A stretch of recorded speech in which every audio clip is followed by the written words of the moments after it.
एक दफ़ा एक घोड़ा एक गहरे घड़े में जा गिरा और ज़ोर ज़ोर से आवाज़ें लगाने लगा। घोड़े का मालिक किसान था जो किनारे पे खड़ा इसे बचाने की तरकीबें सोच रहा था।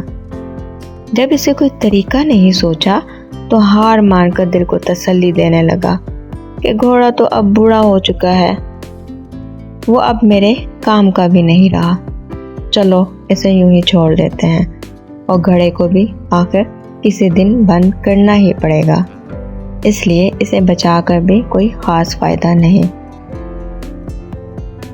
ये सोचकर इसने अपने अपने पड़ोसियों की मदद ली और घड़ा बंद करना शुरू कर दिया। सबके हाथ में एक एक बेलचा था जिससे वो मट्टी बजरी और कूड़ा क्रिकेट घड़े में डाल रहे थे। घोड़ा इस सूरत हाल से बहुत परेशान हुआ।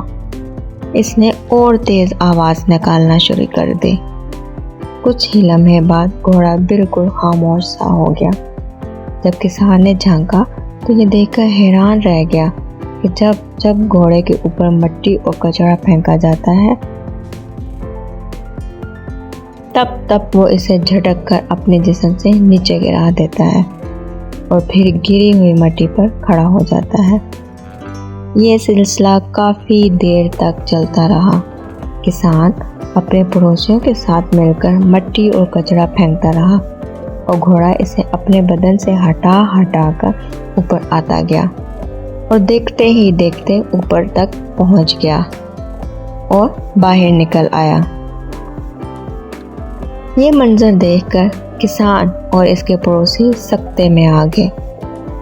जिंदगी में हमारे साथ भी ऐसे वाक़यात रोनुमा हो सकते हैं कि हमारे ऊपर कचरा उछाला जाए, हमारे किरदार कशी की जाए, हमारे दामन को दागदार किया जाए, लेकिन गंदगी के इस घड़े से बचने का तरीका ये नहीं कि हम इस गलाफ्तों की तह में दफन होकर रह जाएं, बल्कि हमें भी इन बेकार की चीज़ों का मुकाबला करते हुए ऊपर की तरफ और आगे की सिमत बढ़ते रहना चाहिए।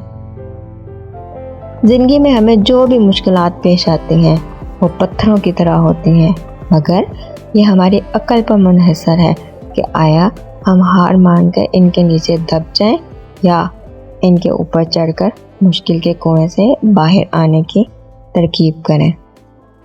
खाक डालने वाले डालते रहें, मगर पुरअज़्म इंसान अपना रास्ता कभी नहीं बदलता। उम्मीद है कि आपको आज की वीडियो पसंद आई होगी। अगर आपको वीडियो पसंद आई है तो वीडियो को लाइक कर दें और चैनल को सब्सक्राइब कर दें। Thanks for watching.